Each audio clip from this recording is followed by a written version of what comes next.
Bonjour, je suis Delphine Zanelli. Bienvenue dans le podcast L'entreprise de demain, le podcast de tous les bâtisseurs du futur du travail. Celles et ceux qui le vivent, le créent, le questionnent et chaque jour le réinventent.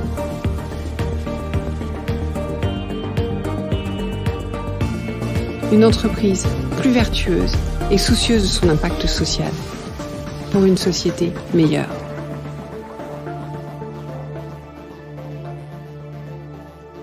Bonjour, comment allez-vous ? Avant de commencer, je voulais remercier Céline pour son commentaire sur le podcast. Une saison 2 passionnante, dynamique, avec des profils variés, un ton toujours juste et enthousiaste, à écouter sans modération. J'ai failli dire avec. Merci Céline, merci pour vos notes, merci pour vos commentaires, merci pour votre feedback sur LinkedIn. Ça me fait toujours très plaisir, ça m'encourage, ça me challenge pour trouver les prochains invités, les prochains sujets, mais tout comme vos avis d'ailleurs sur les sondages. Bref, tous vos retours me sont super utiles. Alors venons-en à l'épisode du jour. Mathilde Causse, DRH de Mazars France, qui était invitée du podcast en 2019 et il sera d'ailleurs bientôt à nouveau, faisait part en tant que présidente du Lab RH de sa vision des enjeux RH et pas que pour 2022. C'était la semaine dernière. Mathilde soulignait l'importance pour les dirigeants de se poser la question de quelle vision du futur du travail ils avaient envie de donner dans leurs organisations. Et c'était pour elle une réponse importante aux problématiques de recrutement, managérial, etc. qu'on rencontre aujourd'hui. De la même manière, Philippe Muller, partner chez Sopra Steria Next, expliquait sur le plateau de Bismart, plus tôt cette même semaine, que les transformations en profondeur étaient plutôt devant nous. Et citait Edgar Morin, avoir vécu une expérience ne suffit pas pour que cette expérience devienne de l'expérience. En synthèse, en 2022, nous avons à passer de l'expérience à la transformation réelle. J'ai trouvé que tout cela faisait fortement écho à mon échange avec Mathieu Griffoul, futurologue, en septembre dernier. Je vous propose donc aujourd'hui de le réécouter avec une nouvelle oreille. Et puisque le sujet est essentiel, j'ai proposé à Mathieu de travailler avec moi sur un tout nouveau format pour vous aider à passer de cette expérience à la transformation. On vous en dit plus très très vite fin janvier. En attendant, bonne écoute!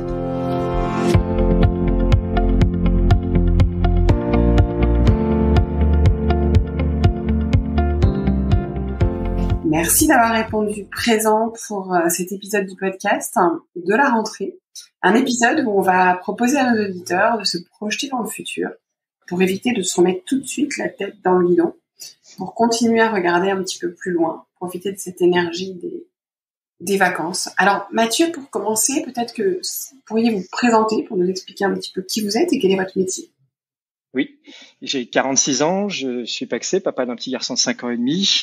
Je suis diplômé de l'ESSEC. J'ai d'abord une partie de ma carrière consacrée au métier du conseil, qui m'a permis de travailler sur des problématiques stratégiques, sur des plans de transformation également à l'échelle d'entreprise. Je me suis ensuite engagé dans un projet entrepreneurial en créant et en manageant un studio d'innovation au sein duquel j'ai travaillé avec des sociologues, des designers et avec lesquels on a prototypé, créé de nouveaux produits, services, expériences au service de stratégie digitale. Et puis ça fait maintenant un peu moins de 10 ans, 8 ans pour être tout à fait précis, que j'explore justement ces futurs au pluriel, on reviendra peut-être sur ce terme, pour mes clients. C'est-à-dire que j'imagine avec eux, pour eux, des futurs plausibles, possibles, désirables ou moins désirables, à l'échelle de leur industrie, de leur entreprise ou d'une gamme de produits. Voilà, donc très concrètement, si je prends aujourd'hui, à l'heure qu'il est, je travaille sur le futur des ingrédients cosmétiques, sur le futur de l'eau potable, le futur du travail. Et aujourd'hui, pourquoi on me demande de travailler sur ça ? Eh bien, c'est simplement pour ensuite identifier à travers ces futurs plausibles de nouvelles opportunités, de nouveaux territoires, et de permettre à mes clients, aux hommes et aux femmes qui sont mes interlocuteurs, de faire des choix audacieux susceptibles de disrupter leur marché. D'accord. Et alors, quand on se projette sur le futur, la première chose, ça veut dire quoi le futur ? C'est à quel horizon ? Alors, c'est une bonne question, c'est une question qui revient souvent. Moi, le parti pris, c'est de travailler sur un horizon plutôt de 8 à 10 ans. Alors, c'est un horizon qui est intéressant parce qu'il est à la fois lointain et à la fois proche. Et c'est un horizon sur lequel les entreprises finalement ont capacité de travailler. Alors d'abord, c'est un horizon qui est suffisamment lointain pour permettre à l'entreprise de ne pas être prisonnière des orientations stratégiques, des décisions qu'elle peut prendre, de ses trajectoires. Et donc, ça lui permet d'être assez ouvert, d'être même créatif par rapport à ces futurs-là. C'est suffisamment lointain également pour lui permettre, si elle le souhaite, d'infléchir finalement ses propres trajectoires en générant un certain nombre d'investissements. Et puis, c'est suffisamment proche pour que toutes les projections que l'on fasse soient plausibles et pas simplement farfelues. C'est suffisamment proche pour que finalement, quand on parle de technologie, vous savez, les technologies à 8-10 ans, on les connaît aujourd'hui. Ce qu'on ne connaît pas bien, ce sont les usages que ces technologies vont rencontrer. Et donc voilà, donc c'est aussi un moyen, un horizon de temps qui nous permet de pouvoir parler de choses qui soient inspirantes, acceptables et actionnables, comme je le dis souvent, pour mes clients. D'accord. Et alors, autre chose, donc c'était à quel terme on se projette, mais aussi pourquoi c'est utile de se projeter? Alors moi, j'ai la conviction qu'une entreprise, elle a deux impératifs. Le premier, c'est de tirer parti un maximum de son business model actuel, pour satisfaire ses clients, pour générer de la rentabilité, payer des actionnaires, embaucher des collaborateurs. Je crois qu'elle a un deuxième impératif, c'est celui d'anticiper les business de demain et d'après-demain, ceux qui vont émerger à 5 ans, voire à 10 ans, et qui sont susceptibles de remplacer petit à petit leurs activités traditionnelles. Et ça, je pense que cet impératif, il est important lorsqu'on parle de durabilité, de résilience, de pérennité de l'entreprise. Je crois que cet impératif-là, pendant beaucoup de temps, les entreprises l'ont perdu de vue. Elles l'ont perdu de vue. Il y a des explications à cela et c'est multifactoriel, mais je crois que les dirigeants ont d'abord été préoccupés par pas mal de crises depuis le début du XXIe siècle. Et puis je crois qu'il y a eu une focalisation sur une course à l'armement digital pour les entreprises pour ne pas se laisser distancer par rapport au GAFA ou par rapport à d'autres intervenants. Je crois qu'avec la pandémie, et moi c'est ce que je constate tous les jours depuis maintenant pas mal de mois, on retrouve l'intérêt de cette réflexion sur le long terme et finalement c'est une démarche qui me semble être assez adaptée en ces temps d'incertitude, d'imprévu. D'abord, c'est que ça permet de se préparer à cet avenir complexe justement et de rendre l'entreprise future-proof.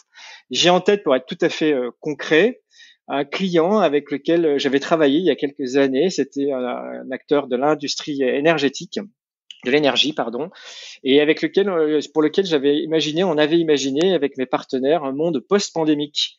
Dans les conséquences, c'était une forme de démondialisation, de régionalisation, avec des fermetures de marché, avec la fermeture de certains bassins d'approvisionnement. Et c'était en 2018, donc on était encore loin, je dirais, du Covid. Alors, je vous donne pas cet exemple-là pour vous dire qu'on était frappé finalement de divination stratégique, mais simplement pour vous dire que l'entreprise avait accepté de travailler dans ce scénario qui pouvait paraître assez farfelu à l'époque, et ça lui a permis au niveau de l'organisation de se poser des bonnes questions, de se dire comment on pourrait continuer à fonctionner, comment il faudrait qu'on s'adapte dans nos modes de fonctionnement, de mode de management, alors qu'on était une entreprise très en réseau, comment il fallait qu'on ajuste pour pouvoir continuer à tirer parti de nos assets, de nos actifs et continuer à croître dans ce monde-là. Eh bien, voilà, c'est une des raisons pour lesquelles on peut réfléchir au futur, c'est aussi de s'autoriser à imaginer des futurs peut-être moins désirables, mais de se préparer donc à des chocs ou en tout cas à des choses auxquelles on n'aurait pas prévu, en tout cas dans le plan stratégique. Mais je crois qu'il y a une deuxième raison et qui est la raison qui nous anime plus que finalement la résilience, c'est que à l'heure où on parle finalement de transformation de modèle économique pour aller vers un modèle plus durable, à impact positif, je crois que c'est une démarche qui est très adaptée parce que elle permet, à travers les travaux qu'on mène, de prendre conscience que des scénarios que l'on imagine, qui là pour le coup sont désirables, eh bien, ce sont des scénarios qui sont susceptibles d'advenir. C'est-à-dire que on permet, grâce au travail qu'on fait, de faire prendre conscience à nos interlocuteurs au sein de l'entreprise que le monde peut être différent de tel qu'il est aujourd'hui, qu'on n'est pas forcément prisonnier d'une alternative qui serait celle que l'on nous donne aujourd'hui entre un futur technocentré sino-américain et un no futur des collapsologues. Ça permet donc de prendre conscience, encore une fois, que les entreprises, nos interlocuteurs avec leurs équipes, ils ont le pouvoir de bâtir un autre futur et un futur qui concilie ce qu'on appelle le people, le planète et le profit pour un impact positif. Et du coup, quelque part, de dépasser les croyances, à la fois les croyances sociétales, puisque là c'est ce qu'on nous raconte, mais à la fois les nôtres. Et puis, j'ai l'impression aussi, à vous entendre, de dépasser un peu des peurs. C'est-à-dire que parfois, il y a des scénarios du futur qui sont un peu flippants, on va dire ça comme ça. En tout cas, qui sont pas rassurants. qui peuvent toucher les cordes sensibles à tout niveau. Et du coup, quelque part, c'est de prendre la main dessus, quoi. C'est de se dire, voilà, après tout, il y aura peut-être cette forme de réalité. Comment est-ce qu'on va la gérer? Parce que finalement, c'est vrai qu'on dit toujours que face à l'événement, ce qui compte, c'est pas l'événement, c'est la façon dont on y réagit, en fait, dont on agit autour de l'événement. Oui, c'est une démarche qu'on pourrait qualifier de très performative, c'est-à-dire qu'à partir du moment où on l'engage, eh bien, on met en mouvement son collectif dans l'entreprise et on prend en main finalement le futur de son entreprise et on n'est pas simplement en réaction par rapport à une évolution de son environnement stratégique. On décide aussi de faire advenir ce futur-là ou en tout cas une partie de ce futur-là en fonction de la culture d'entreprise, son ADN, de sa capacité à pouvoir évoluer à travers ces opportunités qui vont se dégager. Et alors du coup, sans dévoiler tous les secrets, est-ce que vous pourriez nous dire en quelques mots, en quelques étapes, comment est-ce que ça se passe? Comment est-ce qu'on travaille sur ces futurs? Oui, tout à fait. Alors nous on utilise une démarche qui est à la fois très analytique et à la fois une démarche créative, imaginative. Donc on va jouer sur un certain nombre d'outils. Je dirais que si je prends la première partie, donc qui est très analytique, elle se compose en trois parties. La première, c'est être capable, je dirais, avant de penser marché, avant de penser innovation, d'être capable de comprendre les pratiques, les routines, les croyances de vos clients, notamment les clients les plus extrêmes, parce qu'on pense que c'est dans les marges que se construise le futur mainstream. Ça, c'est le premier point. Le deuxième point, c'était se dire que avant de penser l'évolution de l'environnement stratégique, il faut penser l'évolution du monde. Or, dans les 10 prochaines années, le monde va connaître des bouleversements dans ses composantes majeures sur l'environnement, l'éducation, la santé, la démographie, et j'en passe. Donc, il faut bien être capable de comprendre le monde dans lequel on va vivre, en tout cas les évolutions majeures qui vont peser sur nos sociétés, sur nos territoires. Et le dernier point, c'est évidemment la chaîne de la valeur et s'interroger sur les innovations qui vont apparaître d'ici 3 ans, des évolutions qui vont apparaître de 3 à 5 ans et au-delà de 5 à 10 ans, en allant regarder à la fois ce qui se passe dans les portefeuilles d'innovation des concurrents, dans les startups, mais également dans les centres de recherche, centres de création, y compris dans la culture populaire comme la science-fiction. Une fois qu'on a fait ce travail-là, on le combine en fait et on crée des scénarios. C'est un exercice qui est évidemment peu courant dans l'entreprise. Ces scénarios, ce sont des archétypes de futur. Ce sont des lignes de fuite, ce qui nous permet finalement d'introduire une brèche dans nos imaginaires.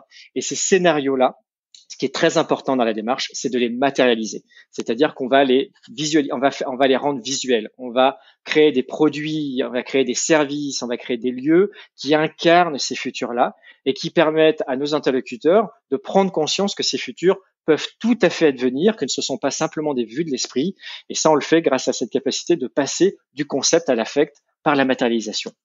Et une fois qu'on a terminé de cette matérialisation, je crois que tout le monde est assez aligné, tout le monde a envie quelque part d'en découvrir, en tout cas de savoir finalement de faire cet exercice de backcasting, de rétro-engineering et de se dire quels sont les futurs qui me sont les plus désirables, comment me préparer aux futurs les moins désirables. Et dans ces cas-là, on fait un exercice qui nous permet de revenir à l'horizon du plan stratégique et quelque part même à l'horizon des 18 mois pour s'engager, pour prendre des premières actions, pour orienter ses investissements.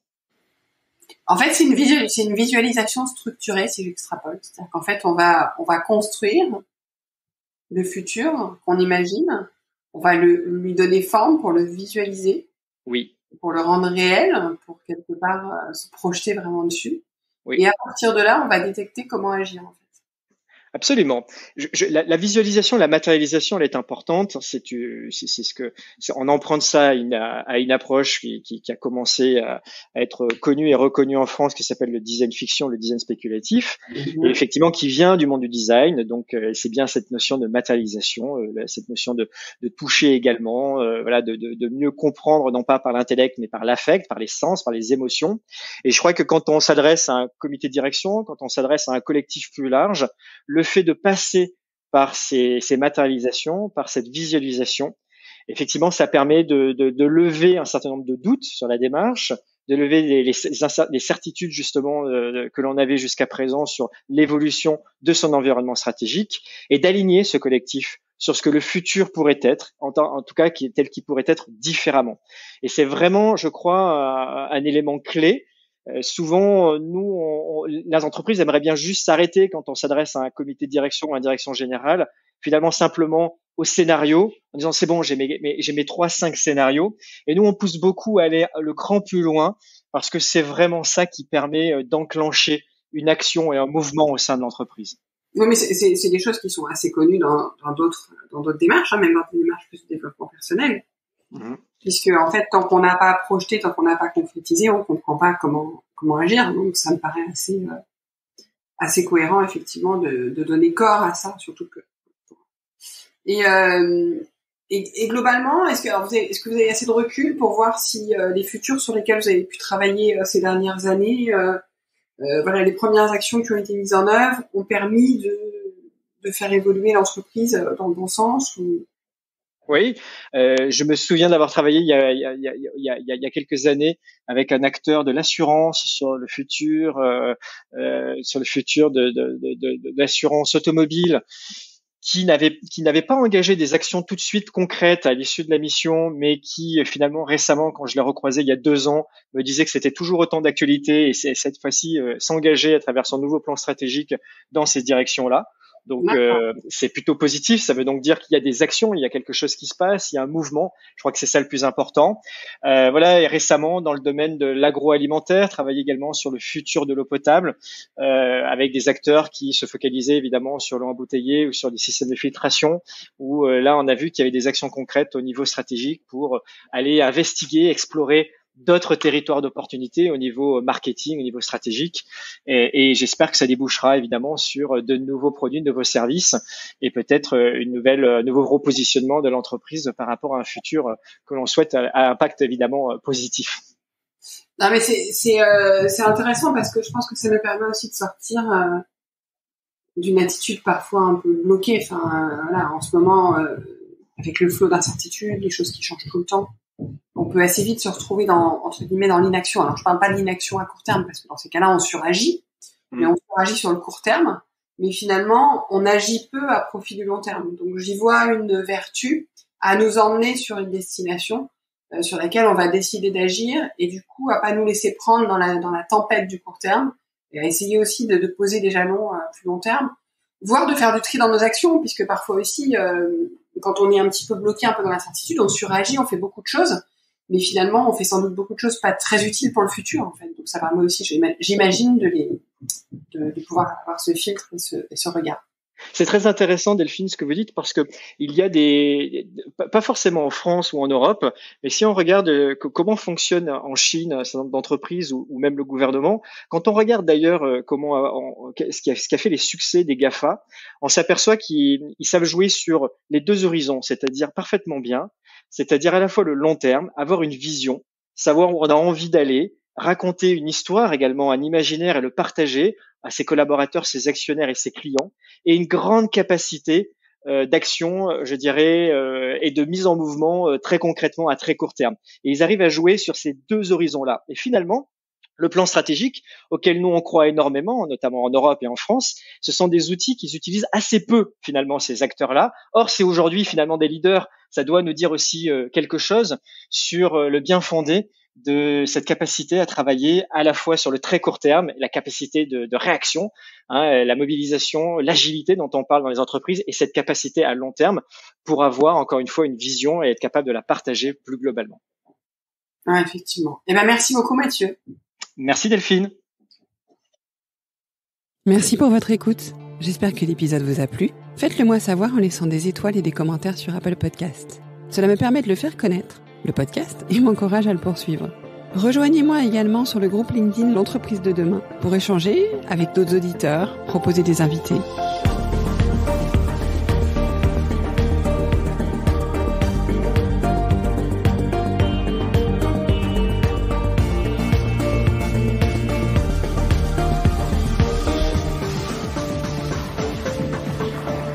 Je vous donne rendez-vous jeudi prochain pour un nouvel épisode. Cette série est produite par Delphine Zanelli et Ose Masterclass. Réalisation sonore Cyril Carillon et au micro Delphine Zanelli.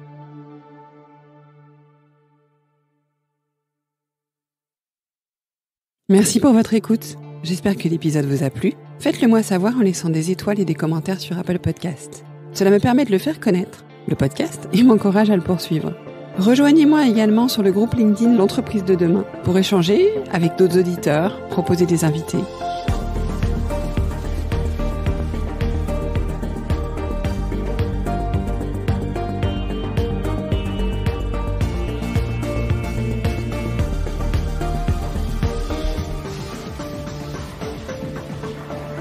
Je vous donne rendez-vous jeudi prochain pour un nouvel épisode.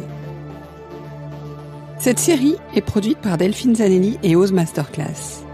Réalisation sonore Cyril Carillon et au micro Delphine Zanelli.